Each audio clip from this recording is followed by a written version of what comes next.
क्या तुमने कभी गौर किया है, कुछ लोग बिना कुछ कहे ही अपने आसपास का माहौल बदल देते हैं। वे न चिल्लाते हैं, वे न किसी से मिन्नत करते हैं, वे बस खामोश हो जाते हैं और अचानक से हवा बदल जाती है।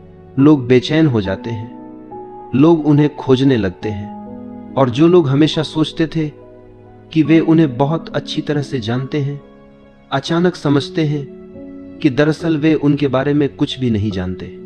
सोचो, अगर तुम भी ऐसा करो तो, अगर तुम हर बात पर तुरंत प्रतिक्रिया देना बंद कर दो, अगर तुम झगड़े की जगह चुप्पी चुन लो, अगर तुम हर छोटी बात का जवाब देने के बजाय थोड़ा पीछे हट जाओ, तो क्या होगा? यही असली राज छुपा है। जब तुम हर समय उपलब्ध रहना छोड़ देते हो, भावनाओं में, शब्दों में, शरीर और मन दोनों से, तो लोगों के हाथ से तुम्हें नियंत्रित करने का साधन निकल जाता है, क्योंकि वे तुम्हें हमेशा तुम्हारी प्रतिक्रिया से पकड़ते आए हैं। कभी तुम्हारे गुस्से से, कभी तुम्हारी जल्दी जल्दी हाँ कह देने की आदत से, कभी तुम्हारे डर से। लेकिन जिस दिन तुमने ये डोरें काट दी, उस दिन खेल बदल जाता है और उसी दिन लोग यह महसूस करते हैं कि उन्होंने कभी तुम्हें समझा ही नहीं था। जब तुम अचानक अनुपलब्ध हो जाते हो, कौन घबराता है, कौन गुस्से से तिलमिला उठता है, कौन बार बार कोशिश करता है कि तुम्हें उकसाकर फिर से वही पुराना भाव निकाल ले। ये सब उनके बारे में बहुत कुछ बता देता है और तुम्हारे बारे में भी। सच तो यह है कि तुम अब तक अपनी ऊर्जा ऐसे लोगों पर खर्च करते आए हो जो उसके योग्य ही नहीं थे। तुम हर बार हाँ कहकर खुद को छोटा करते गए, हर बार तुरंत जवाब देकर अपनी शक्ति दूसरों के हाथों में सौंपते गए, हर बार भावनात्मक प्रतिक्रिया देकर अपना ही खून जलाते रहे। और दिन के अंत में तुम्हारे पास क्या बचता है? थकान, चिड़चिड़ापन और एक खालीपन जिसे तुम शब्दों में नहीं कह पाते। लेकिन मैं तुम्हें बताऊं, क्योंकि तुम उन लोगों के लिए बहुत ज्यादा उपलब्ध हो जिन्हें तुम्हारी खामोशी का एक पल भी नसीब नहीं होना चाहिए था। यह जो मैं कह रहा हूं, इसका अर्थ यह नहीं कि तुम दुनिया से मुंह मोड़ लो। इसका अर्थ यह है कि तुम पहले खुद को चुनो। महान संतों ने कहा है, सच्चा अनुशासन है स्वयं को पहचानना। जब तुम यह समझ जाते हो कि चुप्पी 1000 बहसों से ज्यादा ताकतवर है, तो तुम्हारे भीतर एक नई शक्ति जन्म लेती है। जब तुम पीछे हटते हो, भागने के लिए नहीं बल्कि होश में आने के लिए, तो वह पीछे हटना एक तपस्या बन जाता है। तो अब मैं तुमसे पूछता हूं, कब तक तुम दूसरों की भावनाओं से बंधे रहोगे? कब तक हर बार कठपुतली की तरह नाचते रहोगे जब कोई तुम्हारे घाव पर हाथ रख दे? क्या अब समय नहीं आ गया कि तुम उन डोरियों को काट दो, थोड़ा रहस्यमय बन जाओ? क्योंकि जिस दिन तुम हमेशा उपलब्ध रहना बंद कर दोगे, उसी दिन से सब कुछ बदलना शुरू हो जाएगा। बचपन से हमें यही सिखाया गया है, हमेशा हाँ बोलो, सबको खुश रखो, जल्दी जवाब दो, लोग नाराज न हो। और धीरे धीरे हमें यह भ्रम दे दिया गया कि हमारी कीमत सिर्फ इसी में है कि हम कितने उपलब्ध हैं। लेकिन असलियत बिल्कुल उल्टी है। बहुत अधिक उपलब्ध होना कोई पुण्य नहीं है, यह तो कैद खाना है। जितना तुम उपलब्ध होते हो, उतना ही तुम दूसरों के हाथों का खिलौना बन जाते हो। लोग तुम्हें एक बटन की तरह इस्तेमाल करते हैं। जब ध्यान चाहिए तुम्हें दबा देते हैं, जब दिल बहलाना है तुम्हें ढूंढ लेते हैं, जब उन्हें सहारा चाहिए तुम्हें याद कर लेते हैं, और काम पूरा होते ही तुम्हें किनारे रख देते हैं। कितनी बार तुमने सिर्फ इसलिए मुस्कुराया क्योंकि तुम ना कह नहीं पाए? कितनी बार तुमने थकान के बावजूद जवाब दिया क्योंकि डर था कि कोई नाराज न हो जाए? कितनी बार तुमने अपनी सच्ची भावना छुपा ली सिर्फ इसलिए कि कोई तुम्हें ठुकरा न दे? यही है आत्मत्याग, यही है खुद से धोखा, और यही है वह जाल जिसमें आज ज्यादातर लोग फंसे हुए हैं। यहां तक कि हमारी ऊर्जा भी असीमित नहीं है। हर हाँ, हर प्रतिक्रिया हमारे भीतर से कुछ निकाल ले जाती है, और जब यही ऊर्जा बार बार व्यर्थ खर्च हो जाती है तो हम खोखले हो जाते हैं। लोगों को तुम्हारी परवाह नहीं है, उन्हें सिर्फ तुम्हारी उपयोगिता चाहिए, तुम्हारा साथ, तुम्हारा सहारा, तुम्हारी संवेदना, बस उतनी देर तक जब तक उन्हें जरूरत है। लेकिन जिस दिन तुम सीमाएं खींचते हो, जिस दिन तुम कहना शुरू करते हो बस अब और नहीं, उसी दिन वे लोग तुम्हें बदला हुआ, अजीब और ठंडा कहने लगते हैं। असल में तुम नहीं बदले, बस अब तुम उनके लिए उपयोगी नहीं रहे। और यही है सबसे बड़ा सच, जितना तुम उपलब्ध रहोगे उतना ही तुम्हारी कीमत गिरती जाएगी। क्योंकि जो चीज हर वक्त मिल जाए वह रद्दी कागज बन जाती है। किसी के लिए मूल्यवान नहीं रहती। किसी चीज की इज्जत तब होती है जब उसे पाने के लिए मेहनत करनी पड़े, और तुम जब हर समय मौजूद हो तो कोई तुम्हारी कीमत क्यों मानेगा। तो अब तुम सोचो, तुम्हारा समय किसे देना चाहिए? तुम्हारा ध्यान, तुम्हारी उपस्थिति, तुम्हारी सुनवाई, किसे सच में इसके योग्य मानते हो? और उससे भी ज्यादा जरूरी सवाल है, कौन तुम्हारी अनुपस्थिति का हकदार है? लेकिन इस सवाल का जवाब देने से पहले हमें समझना होगा कि हम इतने जल्दी प्रतिक्रिया क्यों दे देते हैं। हम हर बार क्यों झुक जाते हैं? हमारे भीतर यह तुरंत उत्तर देने की आदत क्यों बैठी हुई है? इसके पीछे है हमारी ऊर्जा। कार्ल यूंग ने कहा था, मनुष्य का मन कोई मशीन नहीं है, यह एक ऊर्जा तंत्र है।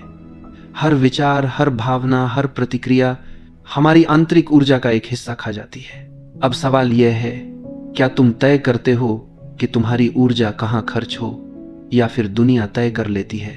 जब तुम किसी की बेकार सी आलोचना का जवाब देने लगते हो, जब तुम किसी की उकसाहट पर तुरंत फट पड़ते हो, जब तुम उन लोगों को खुश करने में लगे रहते हो जो तुम्हें कोई कद्र ही नहीं देते, तो दरअसल तुम अपनी जीवन ऊर्जा वहीं लुटा रहे हो जहां से तुम्हें कुछ वापस नहीं मिलने वाला। यूंग ने कहा था, जिसका तुम विरोध करते हो वह और मजबूत होता जाता है। सोचो, जब भी तुम बार बार प्रतिक्रिया करते हो, तुम उसी जाल में फंसते जाते हो। यही वजह है कि बहुत से लोग हमेशा थके हारे रहते हैं। वे कमजोर नहीं होते, बस उनकी ऊर्जा गलत जगह पर बह रही होती है। और जब इंसान लगातार थका हुआ रहता है तो वह असुरक्षित हो जाता है। याद रखो, थका हुआ इंसान शेर नहीं होता, वह शिकार बन जाता है। ऐसे लोग तुरंत पहचान लिए जाते हैं जो तुम्हारी थकान, तुम्हारी बेचैनी, तुम्हारी हर बात पर प्रतिक्रिया देने की आदत का फायदा उठाते हैं। वे जानते हैं कि तुम हर बात पर जवाब दोगे। वे जानते हैं कि तुम्हें ना कहना नहीं आता। वे जानते हैं कि तुम सबका बोझ उठाते रहोगे, और इसलिए वे तुम्हारे कंधों पर अपना बोझ उठाते डाल देते हैं। लेकिन यूंग ने यह भी कहा, सच्चा मन वही है जो ऊर्जा को भीतर बचा कर रख सके। इसका मतलब है, न कहना सीखो बिना अपराध बोध के, चुप रहना सीखो बिना डर के, देखना सीखो प्रतिक्रिया देने से पहले, क्योंकि असली ताकत प्रतिक्रिया में नहीं है, बल्कि सही समय पर सही कदम उठाने में है। कितनी बार तुम पूरी रात सो नहीं पाए किसी अधूरी बातचीत को सोचते हुए? कितनी बार तुम घंटों यह सोचते रहे, मुझे क्या कहना चाहिए था, उसने ऐसा क्यों कहा, मैंने जवाब क्यों नहीं दिया? यह सब ऊर्जा का रिसाव है। तुम बीते हुए साये को जिंदा रखते हो और वही तुम्हें खींचते रहते हैं। ऊर्जा एक ढाल है, जब तुम इसे बचाते हो तो तुम्हारी उपस्थिति अपने आप सम्मान खींचती है। तुम कमरे में प्रवेश करो और बिना कुछ कहे भी लोग तुम्हारी ओर खींच जाएं। यह तभी होता है जब तुम्हारी ऊर्जा भीतर सुरक्षित हो। लेकिन अगर ऊर्जा बिखरी हुई है तो तुम नजरअंदाज कर दी जाते हो। तुम्हारी आवाज भी असर नहीं करती। तुम कमजोर और टूटे हुए लगते हो। तो जरा देखना शुरू करो, कौन सी बातें तुम्हें तुरंत उकसा देती हैं? कौन से शब्द तुम्हें अपना धैर्य खोने पर मजबूर करते हैं? कौन से हालात तुम्हें बार बार खींचकर पुराने पैटर्न में डाल देते हैं? यही तुम्हारे सबसे बड़े छेद हैं। यहीं से तुम्हारी ऊर्जा बाहर निकलती है। और अगर तुम इन बिंदुओं को पहचान लोगे तो धीरे धीरे अपनी शक्ति वापस पा लोगे। लेकिन ध्यान रहे, इसका मतलब यह नहीं कि तुम पत्थर बन जाओ। इसका मतलब है कि तुम सजग बनो, ना ठंडे ना बेमायने, बल्कि सचेत और अपने स्वामी। यूंग ने यह भी बताया था कि जब इंसान अपनी ऊर्जा को सुरक्षित करना सीख जाता है तो दूसरों की परछाइयां उस पर काम नहीं करती। यानी कि जो लोग तुम्हें अपनी छवि में ढालना चाहते हैं, तुम्हें अपनी भावनाओं का आईना बनाना चाहते हैं, उनकी शक्ति टूट जाती है। और ये वही जगह है जहां खेल और गहरा हो जाता है। जो लोग हमेशा तुम्हारी दयालुता का फायदा उठाते हैं, जो लोग हमेशा तुम्हारे सहारे खड़े रहना चाहते हैं, जो लोग तुम्हारे शांत होने से डर जाते हैं, असल में वे तुम्हारी ऊर्जा से पलते हैं। जैसे कोई बेल किसी मजबूत पेड़ से लिपट कर जिंदा रहती है, और जिस दिन पेड़ झुकना बंद कर देता है उस दिन बेल सूखने लगती है। इसलिए अगली बार जब तुम किसी को ना कहो, जब तुम प्रतिक्रिया न दो, जब तुम चुप रह जाओ, तो समझ लो खेल बदल रहा है। तुम्हारी अनुपलब्धता उनके लिए संकट है, और यह संकट उन्हें अपने भीतर झांकने पर मजबूर करता है। तुम्हारी चुप रहना कोई कमजोरी नहीं है, यह तुम्हारी आत्मा की शक्ति है। लेकिन यहां से यात्रा और भी पेचीदा हो जाती है, क्योंकि जो लोग अब तक तुम्हें इस्तेमाल करते आए हैं वे अचानक बेचैन हो जाएंगे, वे तुम्हें उकसाएंगे, आलोचना करेंगे, तुम्हें अजीब कहेंगे। असल में समस्या तुम में नहीं है, समस्या यह है कि अब तुम उनके खेल का हिस्सा नहीं हो। और यही है अगला कदम। जब तुम सचेत चुप्पी में जाते हो, जब तुम प्रतिक्रिया देना बंद कर देते हो, तो दुनिया की सबसे गहरी चालें तुम्हारे सामने खुलने लगती हैं। मौन का खेल। आधुनिक दुनिया शोर से भरी हुई है। हर कोई बोलना चाहता है, हर कोई तुरंत जवाब देना चाहता है, हर कोई अपनी बात साबित करना चाहता है, इवन अगर उस चक्कर में उसे अपनी शांति ही क्यों न खोनी पड़े। लेकिन शक्ति, सच्ची शक्ति, वह शब्दों के शोर में नहीं बल्कि मौन की गहराई में छिपी है। ध्यान से सुनो, यह मौन किसी कायरता का मौन नहीं है, यह जागरूक मौन है। वह मौन जो उपस्थिति को और भी गहरा बना देता है, वह मौन जो शब्दों से ज्यादा कुछ कह देता है। जब तुम प्रतिक्रिया देना बंद करते हो तो तुम देखना शुरू करते हो, और जब तुम देखना शुरू करते हो तो तुम्हें वे पैटर्न नजर आने लगते हैं जो पहले तुम्हारी आंखों से छिपे रहते थे।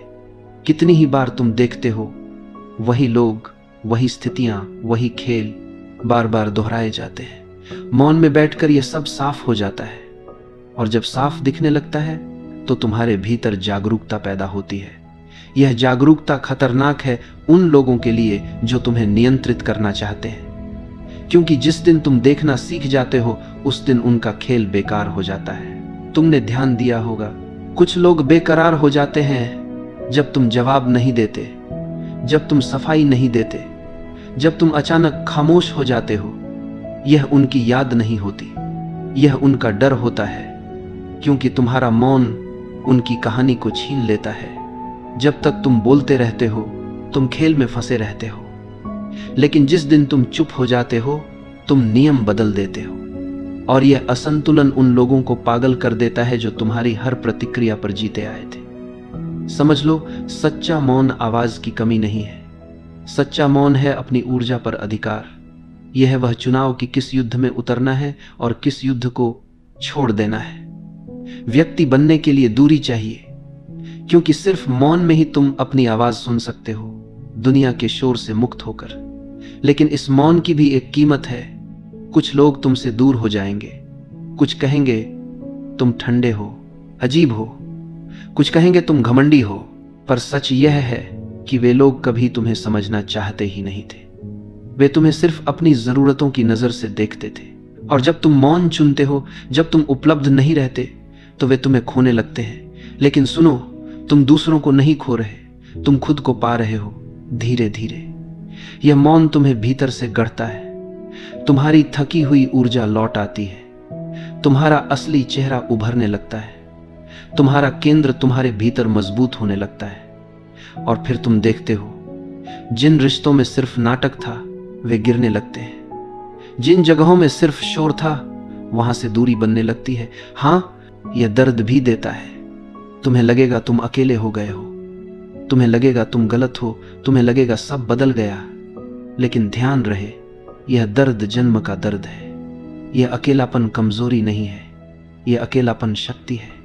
जब तुम सबके लिए उपलब्ध रहना बंद करते हो, तब तुम अपने लिए उपलब्ध होने लगते हो। यही है असली पुनर्जन्म, यही है असली स्वतंत्रता। अब कोई भी तुम्हारी डोर खींचकर तुम्हें कठपुतली नहीं बना सकता। अब कोई भी तुम्हारे घाव को कुरेद कर तुम्हें नचाना नहीं जानता, क्योंकि अब तुम मौन में टिके हो, और यह मौन ही तुम्हारी सबसे बड़ी ढाल है। और अंत में याद रखो यह सत्य, जब तुम हर किसी के लिए उपलब्ध रहते हो तुम सस्ता हो जाते हो। जब तुम मौन चुनते हो तुम अनमोल हो जाते हो। दुनिया में हर चीज जिसकी भरमार हो जाती है उसकी कीमत गिर जाती है, और जो दुर्लभ होता है वह सम्मान पाता है। तो अपने मौन को दुर्लभ बनाओ, अपनी उपस्थिति को कीमती बनाओ, अपनी ऊर्जा को बचाओ, क्योंकि यही है जीवन का सबसे बड़ा अनुशासन, और यही है तुम्हारी असली आजादी।